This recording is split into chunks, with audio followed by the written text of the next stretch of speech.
The views and opinions expressed on the following program are those of the host and guests and do not necessarily represent those of any organization, including One Generation Away. The freedom of a people to choose its leaders is the root of liberty. Keep alive this experiment in liberty. Liberty, in case you've forgotten, is the soul's right to breathe. Government should be very minimal in protecting liberty. Peace cannot be purchased at the cost of liberty. The sturdy ground of liberty. Liberty once lost is lost forever. Fight for their liberty and for our security. Guarantees individual liberty. This great republic, born alone in liberty. Liberty. Liberty. Liberty. Liberty. Liberty. Liberty. Just how much do you want liberty?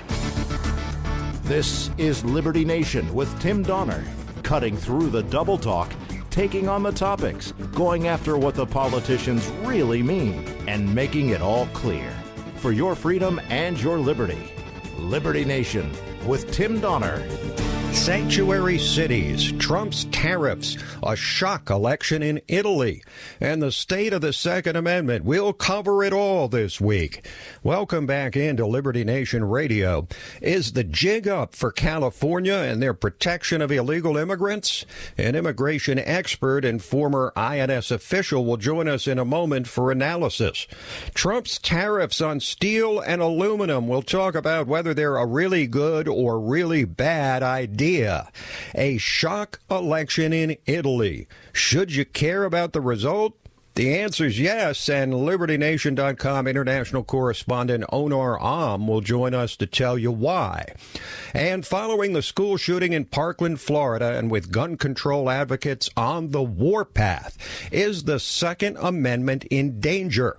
LibertyNation.com editor-in-chief Lisa K. Donner will join us for analysis.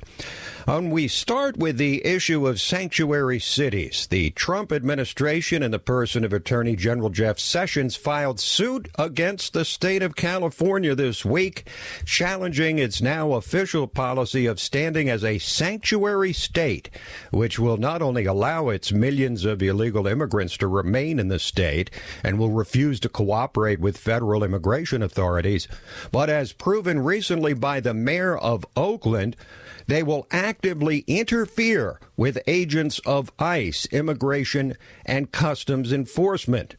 Joining us to discuss this long-awaited action by the Justice Department is Andrew Arthur, resident fellow in law and policy at the Center for Immigration Studies and former official at INS, the Immigration and Naturalization Service. Mr. Arthur, welcome. Walk us through, if you would, this action filed by the Attorney General. Well, the lawsuit itself involves three separate, recently enacted California laws: Assembly Bill 450, Senate Bill 54, and Assembly Bill 103. Each of those is a sanctuary jurisdiction law. AB 450 prohibits private employers from voluntarily cooperating with federal immigration authorities. SB 54 restricts local law enforcement from voluntarily providing information to federal immigration authorities and from voluntarily transferring those aliens to federal officials after their state custody ends. And AB 103 imposes a state-run inspection and review of the federal detention of aliens held in facilities in the state of California. What the Department of Justice is arguing is that each of these laws is invalid under the supremacy clause of the Constitution. Of course, Congress has the right to set the immigration policy of the United States for a couple of reasons. Well, because they have the right to regulate naturalization, which gives them jurisdiction over immigration. The president also has the authority to engage in foreign relations with other countries, which immigration, of course, touches on. And then there's also the take care clause. Congress has passed laws regulating immigration, who can come in, who has to leave, and on what terms people can enter the United States. California, notwithstanding this, has decided that they want to legislate in this area, and that's what this lawsuit is all about, whether or not they have the right to do that. But it really touches on all sanctuary jurisdiction laws. When the president has exercised his constitutional authority on immigration, he's been thwarted by the courts consistently. It seems there's always some judge in the Ninth Circuit who's willing to upend what the president does. Can this all be shut down by some judge who says that the federal government has no right to tell the state of California what they can and cannot do in terms of cooperating with the federal government in general and immigration and customs enforcement in particular? The Department of Justice has decided to file this in the Eastern District of California, which is a little bit more conservative than the Northern District of California in San Francisco. They filed this in Sacramento. But it's important to also keep in mind that we're not only talking about, in this instance, California's cooperation with the federal government on immigration. California has actually decided to tell its private employers how it needs to cooperate with the federal government on immigration. Quite frankly, I think that is so far out of bounds that even the most liberal district court judge is going to have trouble upholding it. Now, of course, it's going to go to the Ninth Circuit, no matter who wins, and it's almost definitely going to go to the Supreme Court. But it's important that we get to the Supreme Court on these issues because, frankly, the Supreme Court has never been called upon to answer these issues because up until the Obama administration, states and localities generally cooperated. They didn't want to have criminals in their cities and their states. Only now, after more or less 6 or 7 years of non-enforcement by the Obama administration, do states and localities believe that they have the right to take actions like this to thwart federal immigration enforcement, which the federal government has the right to do. Assuming that the lawsuit from the Department of Justice is a success, would this cost California all kinds of money, or would it simply mean that they would be shut down in a more limited way? It would prevent California from enforcing these particular laws, and it would also set bright-line rules for any law that was set by any jurisdiction, be it California, be it Chicago, New York, Philadelphia, in the future.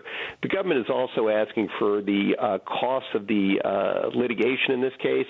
Whether or not they get that is a different issue, but, that is a small issue compared to the effect that this would have on future legislation like that which California has proposed. As we continue with Andrew Arthur, resident fellow in law and policy at the Center for Immigration Studies and formerly with the INS Immigration and Naturalization Service. How would you judge the chances of success in this lawsuit, and what precedents are there upon which the court might base its decision? One of the main precedents on which the courts would base a decision is the case of Arizona versus United States. If you remember, a few years back, Arizona passed SB 1070.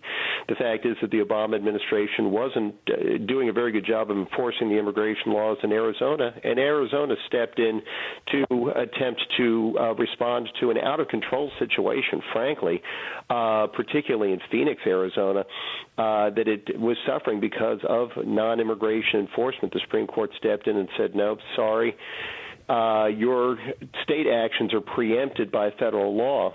And quite frankly, I expect that at the end of the day, be it the district court, the circuit court, or the Supreme Court, one of those courts is going to, relying on Arizona versus United States, step in and say, no, you can't do this. It's preempted by federal law.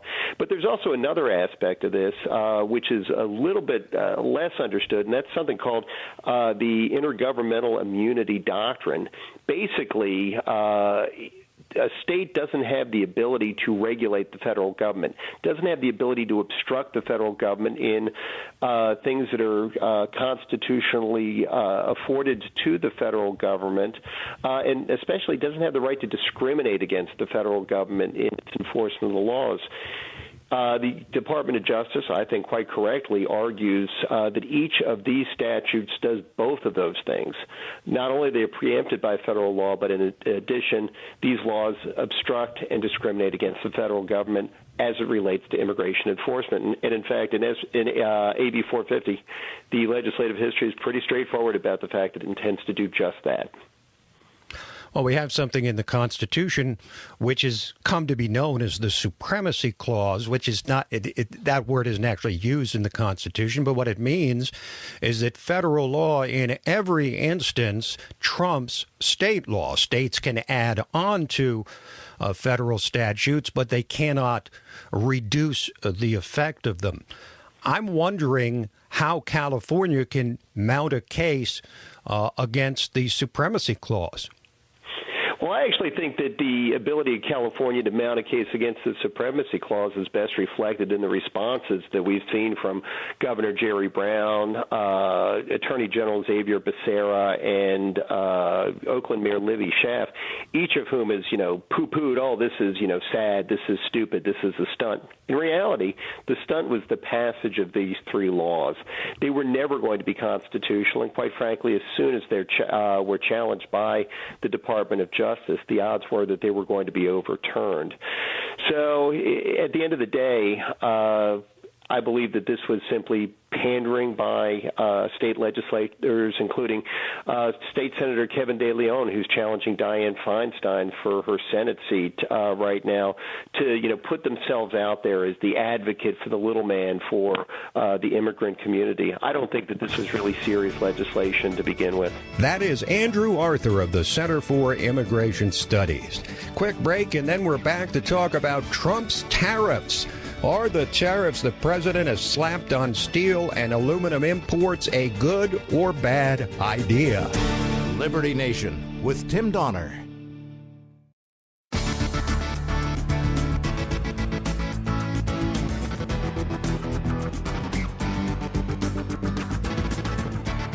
What we have heard here today has been a political spectacle. We elect these guys to run the country. They're just not doing their job.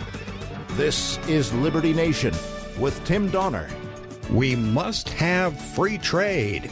That is the plaintive cry of many or most conservatives and libertarians aghast at the tariffs on steel and aluminum announced in recent days by President Trump. So let's just take a step back, shall we, and examine whether conservative outrage about these tariffs is justified. Now, to many or most free market types, or so-called free market types, you're automatically a protectionist and not a free trader if you favor any tariffs on any industries at any time, or if you oppose NAFTA or any of the other multilateral trade deals that we've cut over the years. It's almost like the Pavlov's dog style response of leftists who cry racism anytime you criticize someone who happens to be black. But here's a fact. The U.S. imports 4 times as much steel as it exports from more than 100 countries. So, this leads to a basic question. Do you want an American steel industry at all? Or are you fine with the U.S. relying almost strictly on imported steel?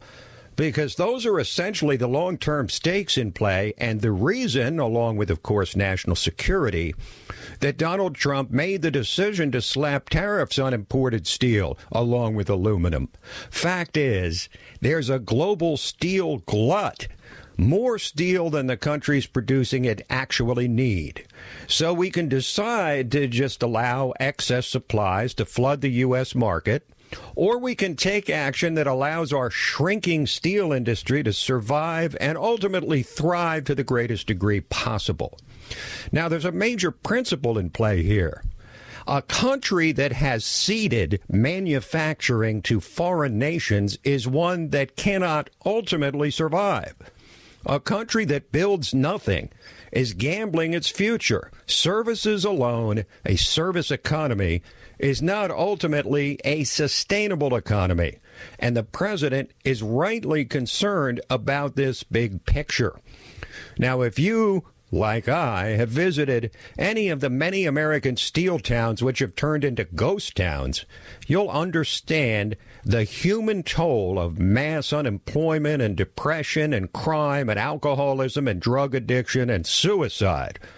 The U.S. steel industry will never return to the salad days of yore, but is it not incumbent on us to take reasonable steps to allow them to rebuild, work, and produce to whatever extent possible?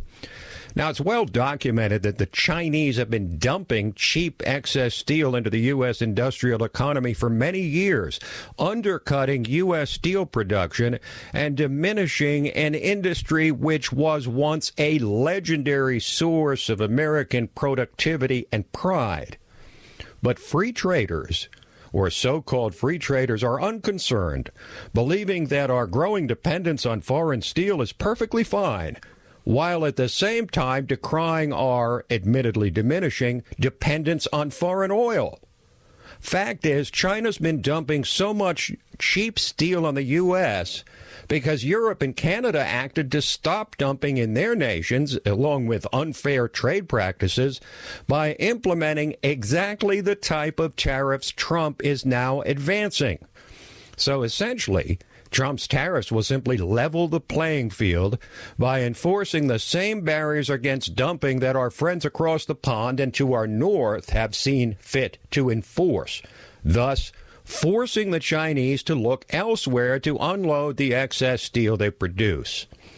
It's akin to the recently passed tax reform, which made the business sector more competitive by reducing the famously high U.S. corporate tax rate to a level that's competitive with the rest of the world. That applies to these tariffs in the steel industry as well. The so-called free traders will bury you with statistics about jobs lost because of tariffs. But, of course, it's always possible to find statistics to reinforce almost any policy position. Try this one. The U.S. steel industry has shrunk by more than 40% since the 1970s. And those are hard numbers, unlike those trumpeted by the so-called free traders, because we have no way of knowing if all the lost industrial jobs that they refer to would still have been lost without the tariffs. It's possible that even more jobs would have been lost had the tariffs of the past not been imposed. It is true. It's definitely true that centralized industrial policy is never beneficial over the long haul. But does that mean we should simply sit back and accept flagrant dumping by an autocratic country like China, which has not just cheated on trade, but also been engaged in rampant intellectual property theft? It's a major problem. Are we to allow ourselves to be a punching bag while Europe and Canada enact measures to protect their native industries? The Chinese have been outsmarting us at every turn, and Trump aims to send the message that those days are over.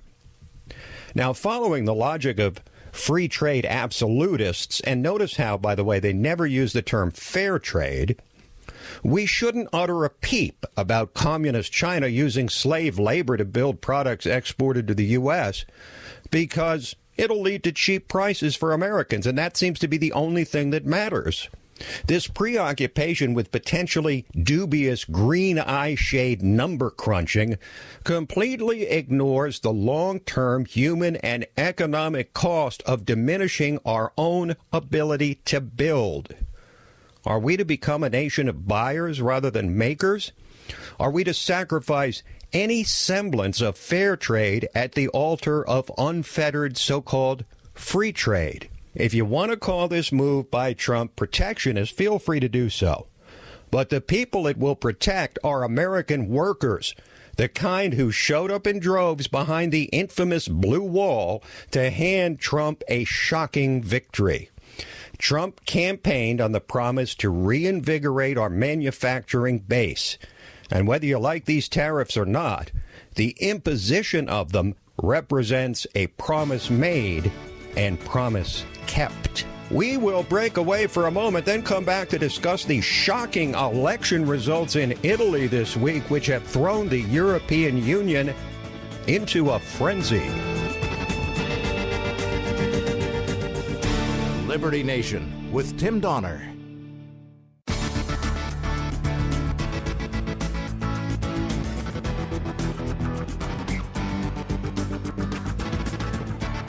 What we have heard here today has been a political spectacle. We elect these guys to run the country. They're just not doing their job.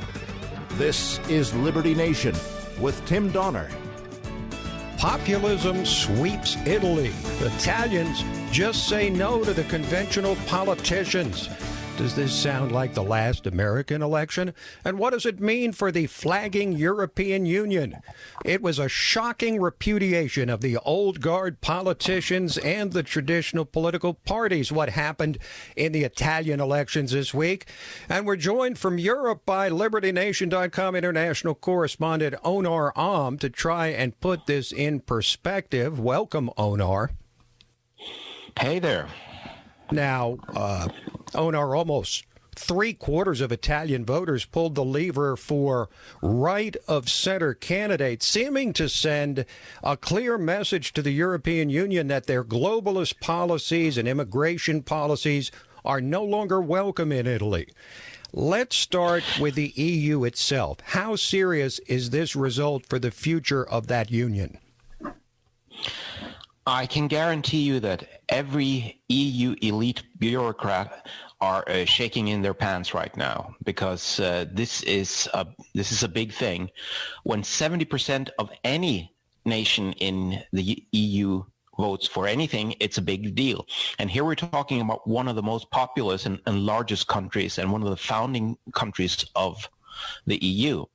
So having 70% of the vote tell no to this disastrous immigration policy, they have to listen to that, or they better, because if they don't, bad things are going to happen. Well, we had Brexit when English voters decided to leave the EU a couple of years ago. But then the populist or nationalist wave seemed to slow down a bit with a couple of other national elections in France and the Netherlands in particular. But now Italy weighs in with this shocking result. How would you describe the state of the nationalist, anti-globalist movement on the European continent? Will this result embolden voters elsewhere on the continent, do you think? I think that this will have echo effects all over the continent. And we have to remember that in France, for instance, where Marine Le Pen lost to Macron, she still lost to an outsider candidate. Macron started his party from scratch just one year earlier and still won. So none of the traditional parties won there. So just because Marine Le Pen did a bad election campaign and lost, doesn't mean that the anti-immigration policy or sentiment in Europe is going down. On the contrary, it's on the rise everywhere. Everyone in pretty much any country is worried about this trend. And as we see, Italy is sort of right next door to Africa, North Africa, and they're seeing waves of migrants coming, and they're the first country to be hit. So they feel this very, very strongly, and therefore this effect is likely to spread to other countries. We're going to see more of this. Well, now there's a tendency for those of us across the pond in the U.S. to look at the nationalist movement in Europe as being strictly a right-wing movement. But you mentioned Marine Le Pen in France. I mean, she is no right-winger. She is anti-EU and she's nationalist, but in a lot of ways, her policies are very socialist as well. So is this nationalist movement limited to so-called far-right parties, or is it broader than that? I would say it's a lot broader. Like the Five Star Movement in Italy, that was actually the winner with more than 30% of the votes. They ran on a sort of Trumpian campaign with lower taxes and corporate taxes and less red tape, but at the same time wanted to strengthen the rights and payments for poor people, which resonated with the voters in the South, which is traditionally more left-leaning. So it's difficult to place this on either the right or the left. People who vote for less red tape don't necessarily do that because they are right wing or they are free market, but because they're EU skeptic and they just want to have less of that stuff. Right, and skepticism about the EU is obviously rising. As you said, Marine Le Pen didn't win in France, but she did much better than in the last election. And the right wing did better in Germany than at any time since World War II. And I think in Germany it's fair to say that the nationalist movement was definitely to the right, if not the far right. Plus, of course, we have Brexit and now this Italian election. What is the EU's plan for trying to stop this anti-EU movement? I am not sure what their plan is, and I'm not sure they know what their plan is. They have been so arrogant about this. They think that they have the upper hand. Look at how they've been treating Britain in the Brexit negotiations. So arrogant, as if they can dictate everything. And I think this reflects a kind of lack of touch with reality from this upper class elite of Eurocrats. They just don't have any feeling for what's going on in the people, and they think that they can manage this. And I think they're over their head. And I think it's only now dawning on them that they may lose the grip of power in the end. Well, you mentioned Brexit, and Matteo Salvini, who's a leader of the Italian nationalist movement and potential next prime minister, likely to be the next prime minister after these Italian elections, has vowed to remain close friends with the UK after Brexit. It seems that anger about the EU punishing England for the Brexit vote was a real part of what happened in this Italian election, yes? I think you're right.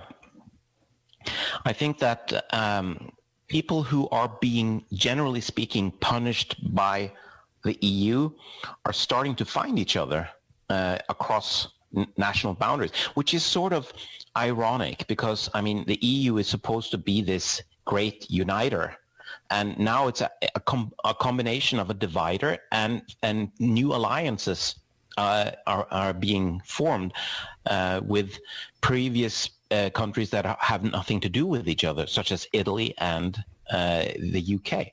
This is a very interesting trend, and it'll be interesting to see how that plays out in the future. All right, so let's talk about Germany a bit. It seems Germans have been the bankers for the rest of the EU, bankrolling the bailout of Greece, among others. How long will Germans agree to continue to bail out countries destroying themselves with socialism? Germans are a special kind of people. They are known to be very patient, very, very patient. But when they snap, they can snap very quickly and harshly. And it may not be pretty when they do it. So the Italians, they get angry faster, but then it's over. But when Germans get angry, they can sometimes get really angry. And we're sort of hoping that we're not going down that road, because the last time Germans got really angry was in the 1930s and 1920s and 1930s, and that was not a pretty sight. But there are indications that the so-called nationalist movements in Germany and Austria are not of the same ilk as before. They're very aware of this connection, association with the past, and they don't want to make the mistakes of previous generations. Thank you, Onar. Thanks for spending some time with us today. My pleasure. Onar Am, international correspondent for LibertyNation.com. Liberty Nation with Tim Donner.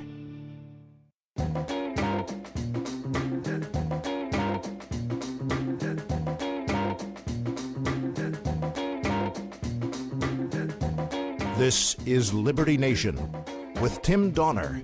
Just talking loud, just saying nothing. Well, we've had many mass murders and many at schools since the Columbine slaughter almost 20 years ago, which will live in infamy. But the recent mass murder at Stoneman Douglas High School has provided more oxygen for gun control advocates than at any time in recent memory. So, is the absolute right to bear arms contained in the Second Amendment in danger? Joining us to help answer that question is the superior half of the Donners, LibertyNation.com editor-in-chief and accomplished shooter, Lisa K. Donner. So, Lisa, we've seen the spectacle of CNN hosting a town hall-style meeting where teenagers from Stoneman Douglas hectored and lectured a U.S. Senator, Marco Rubio. We've seen these kids being interviewed by network TV as if they're experts because they happened to be in the school when the shooting occurred. We've seen vicious attacks on the NRA and more serious discussion of gun control than we've heard in a long time. What would you say is the state of the Second Amendment circa March 2018? All right, Tim, well, let me just say this one thing. For the record, I'd rather be called a marksman than a shooter. But anyway, yeah, I have a long time record target shooting. But anyway, I'd like to say that the Second Amendment is nothing to worry about, but I can't. And the reason I can't is that just 3 weeks after the Parkland shooting, the state's Republican-led House, not a Democratic-led House, but a Republican-led House, has sent its first gun control bill in more than 2 decades to the governor's desk. By a 67-50 vote, the bill raises the minimum buying age for all guns to 21, creates a 3-day waiting period for most gun purchases. But that's not the troubling problem. The troubling issue with this piece of legislation is that it gives police broad new powers to confiscate firearms and ammunitions from people deemed a threat. Now, there's no word whether Governor Rick Scott will sign this bill that's on his desk. He's not saying, but it is troubling. Well, now, should the Second Amendment be absolute, as the First Amendment is, with no exceptions? And if not, what would you say, as a gun enthusiast and someone with expertise on guns, are reasonable restrictions that everyone should be able to agree on? Well, if you ask me, I think the Second Amendment should be absolute, just like the First Amendment. But as we can see, it is not in modern-day 21st century America. There are myriad gun control laws on the books. And again, where has that gotten us? Not very far. It's not fixing the problem. It's not lessening the problem. So I keep thinking that doing more of the same thing really isn't going to change anything. Now, you and I are both advocates of concealed carry among school personnel who already have concealed carry permits, have already been trained in marksmanship and proper handling of guns. Why is concealed carry in schools better than putting armed security guards in schools? Well, armed security guards can't be everywhere. As we saw, Parkland had an armed security guard. So what are you going to do? Give them 5 armed security guards? The point is that if you have concealed carry, you don't know who walking down that hall might be coming toward you with a firearm. And that's exactly what you want for someone who is crazy enough to walk into a school with the intention of blowing away students. So I think the not knowing is an important part of safety in schools. I also think it wouldn't hurt to give teachers who want and administrators who want lessons in proper gun safety and proper gun usage, and maybe get them concealed carry. If I was a student, a teacher in a school, I would want to be able to carry. As we continue with Lisa K. Donner, editor-in-chief of LibertyNation.com. Lisa, are the two sides of this issue, the gun rights and gun control crowds, so entrenched in their positions that no reasonable compromise is possible? Or in the wake of the Parkland tragedy, is there some room for some agreement? Well, I really don't think there is much room for agreement. I mean, we have a lot of laws on the books already. It varies from state to state. Concealed carry varies from state to state. It's not even easy to get a concealed carry. I got one in Virginia, and it depends on what county you're in. But the bottom line is, they don't make it easy on you. I think raising the age to 21 doesn't necessarily solve the problem. I think confiscating guns from people that you think might be a little off isn't necessarily an answer to the problem. I don't see people getting closer on this issue. I see it becoming a larger divide in America. I think there's little doubt about that in the wake of the Parkland shooting. Do you think, in their heart of hearts, that the left wants to actually completely ban private gun ownership? Absolutely. I think they would do anything to get guns out of the hands of every single American. I don't think it's reasonable. I don't think it's possible. I think it's entirely illogical, as I have written on LibertyNation.com. But I think that is their end game. And those of us who support the Second Amendment need to push back at all costs. So has this Parkland shooting, in some way strengthened the Second Amendment in the sense that, after you get all this talk about gun control after mass murders, people go out and buy more guns. So has, in a sense, the Second Amendment been strengthened, or have the positions just hardened on the two sides, do you think? Well, I love all the media coverage of this. That is so absurd. I mean, right after the shooting, they said, national gun sales are down. But, of course, they didn't wait long enough. They say polls show that more Americans want more gun control. But, doing more of the same thing just doesn't make sense. And, again, if the firearm were the problem, if the firearm walked itself into the school, loaded itself, then I think you would have a reasonable argument. But the firearm didn't. It is the people. And I hate to say the trite but true, guns don't kill people, people kill people. But really, we have a people problem here. One wonders when the left is going to understand that criminals don't obey gun laws. That's why they're criminals, because they don't obey the law. So the only people, when we have to keep explaining this every time there's a mass shooting, the only people who will be penalized by tighter gun control laws are law-abiding citizens who carry guns. Now, it seems the left believes that gun owners are inherently violent people. They seem to really believe this, to which you say what? I think they're just afraid of what they don't know and what they don't understand.